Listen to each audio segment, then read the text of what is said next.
Hey everybody, it's Jason Blaha here, and today I want to talk to you guys a little bit about bicep training because I've had a couple people ask in the last few days, could I talk a little bit about bicep training?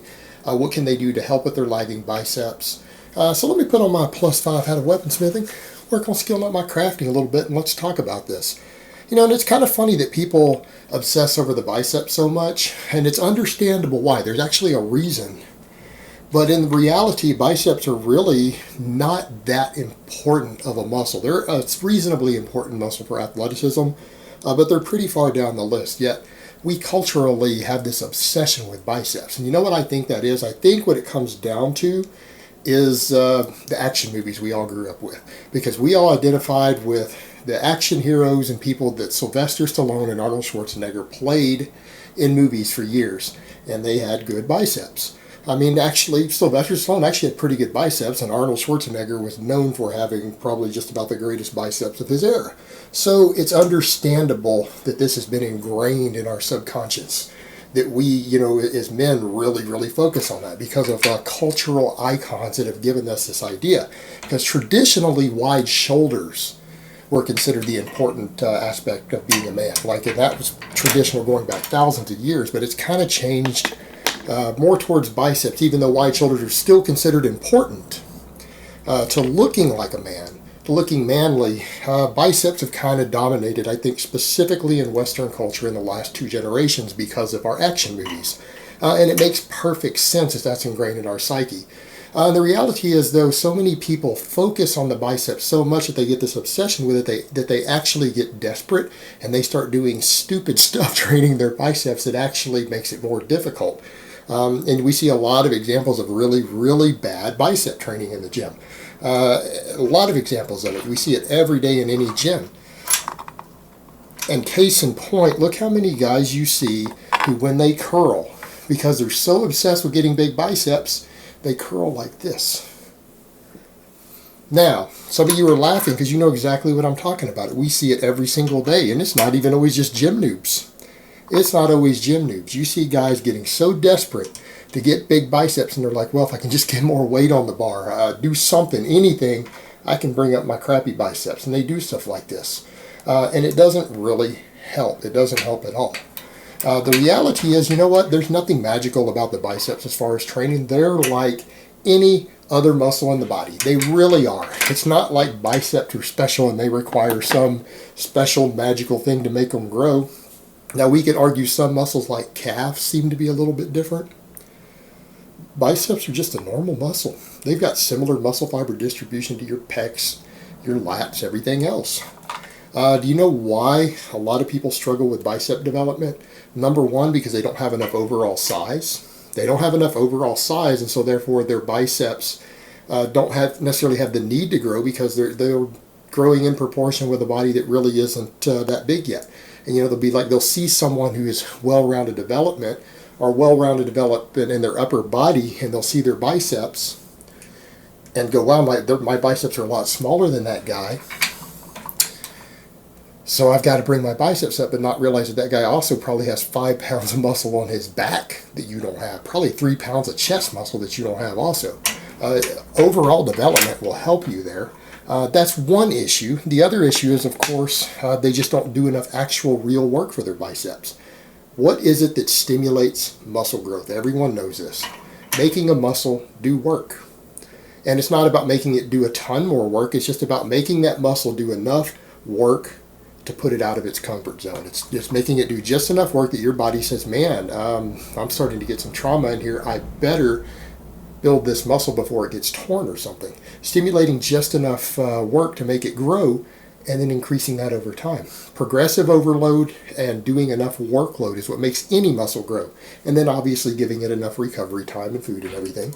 But the thing is, a lot of people aren't really working their biceps that effectively. And I don't mean anything about a mind-muscle connection or any of that. I mean, they're just not performing exercises in a manner that cause it to grow. There's a dozen exercises out there that can stimulate maximum growth in your bicep. It's a matter of how do you perform them. Are you performing them in a way that makes the biceps work? Because There's compound movements that can stimulate maximum growth, and there's isolation movements that can. And I would say straight up, if your biceps are lagging, get stronger on chin-ups. And the reason I say that is that it's hard to take the biceps out of the chin-up, meaning you can cheat on curls. There's a lot of curls you can cheat in a way that the biceps get taken out. A chin-up, and I mean a chin-up with your palms facing forward, there is no way to remove your biceps from that exercise. There is no way to do it. And it's a difficult exercise, it's hard, and it works multiple muscles, which kind of goes back to that other point. About your whole body needing to grow. You know, it's hard to build big biceps if you have no back. It's hard to build biceps if you have no back or no shoulders or anything, because it's a smaller muscle in the grand scheme of things. Your body does tend to grow to some extent systematically. So the chin-ups will help you with that in that regard. And you know what you've got to think about, one of the benefits it also has being a compound movement, besides the fact that you can't take the biceps out of the equation, a lot of people talk about eccentric reps as being a valuable hypertrophy tool, and they are. And I'm not going to say that they're the only thing that counts. It's possible to stimulate maximum growth without doing any eccentric or negative reps. It's actually totally possible. But they are a useful tool for it. There is something to be said for that. Well, when you're doing a chin-up, particularly a weighted chin-up, if you go all the way up and all the way back down, what muscle takes a larger percentage of the eccentric load? Think about the way you feel when you're lowering yourself on a chin-up. Go do one and lower yourself. Do a 2-second long negative. Which muscles do you feel taking that eccentric load more? Is it your lats? No, not till you get close to the bottom. The biceps really take a lot of it. So you're really putting a lot of direct tension on the biceps, both on the way up, that peak at the top, and then on the lowering, particularly the way down. There's a lot of stress being put on the biceps. Well, that stress is making that muscle do work, and it is work that stimulates muscle growth. All right, so getting strong on chin-ups is actually a really good method for bringing up lagging biceps. In fact, remember Martin Burkham in his Fuck Arounditis article was talking about people doing 5 different types of curls as if the bicep has 5 angles or functions? No, it doesn't. It's a really simple muscle. There's very little complexity to a bicep. There's nowhere near the amount of complexity in your biceps that there is in something like your pecs or your delts. Those muscles have multiple insertion points, multiple functions. Your biceps don't. The only thing biceps do is bring your hand closer to your shoulder. That's all they do. And a little bit affects rotation of the hand here, but that is actually very, very little bicep involvement. It's because that's such a simple movement that there's no muscle action required. There's very little. That doesn't do much. But that's the only things the bicep's capable of doing. It doesn't have a lot of complexity. You shouldn't need 5 exercises to bring it up. 2 good exercises is more than enough, as long as they work it in an effective manner. All right? Well, the chin-ups do that. And Martin Burkham always talked about that, joking about people doing 5 different exercises. And he says, you show me somebody who can do a weighted chin-up for full range of motion with their body weight plus added two weights around their waist. So they could basically take their body weight plus their body weight again. So if they weigh 180, someone who can do a 180-pound weighted chin-up, 1 or 2 reps on that, he's like, and I'll show you someone with tremendous bicep development, at least in proportion to the rest of their body. And he's right. Hell, I mean, as much as I might pick on Kinobody for certain things he does, guy's strong on weighted chin-ups, isn't he? He's pretty strong on weighted chin-ups. How's his biceps doing? In proportion to his body, he's actually got fairly good bicep development. Case in point. Weighted chin-ups will work wonders for that.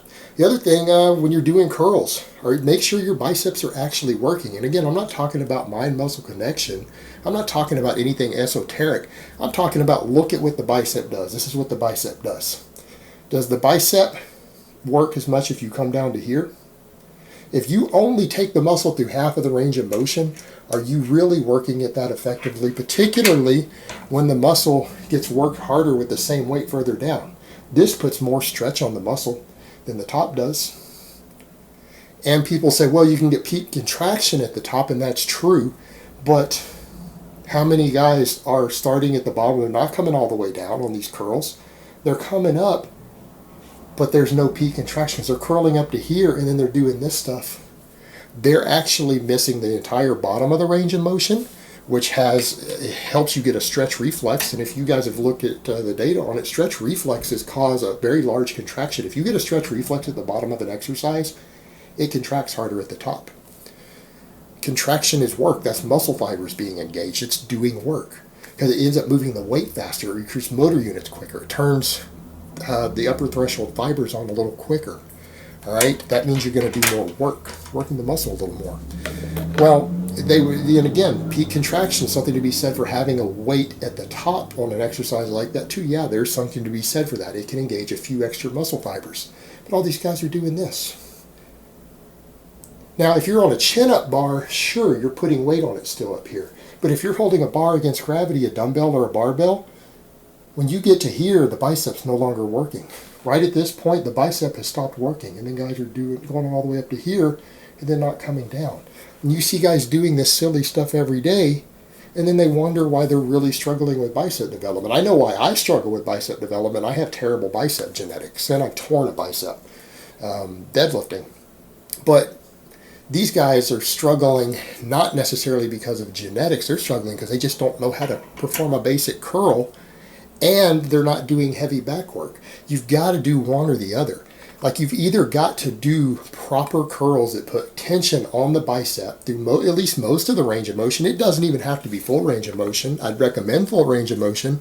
But if you just get most of the range of motion, get tension on the muscle, it will stimulate growth. But these guys are literally working the muscle through less than half of the range of motion, skipping the bottom half, and then using their shoulders and everything else to do the top, so they're taking the weight off at peak contraction too. So they're flinging a bunch of weight around, but they're barely working their biceps. You've got to either do a good curl, or you've got to do some sort of heavy back work that works the muscle through the full range of motion. You've got to have one of those two to develop biceps, unless you're just a genetic freak whose biceps will grow from anything. And those guys are out there. Everybody hates those guys. They exist. But, I wouldn't use their methods, because there are guys who can pretty much sneeze at an easy curl bar, look at it the wrong way, and their biceps grow. All right, there are those genetic freaks. We've all seen them. But again, that's not you. I wouldn't base my training on what those guys do.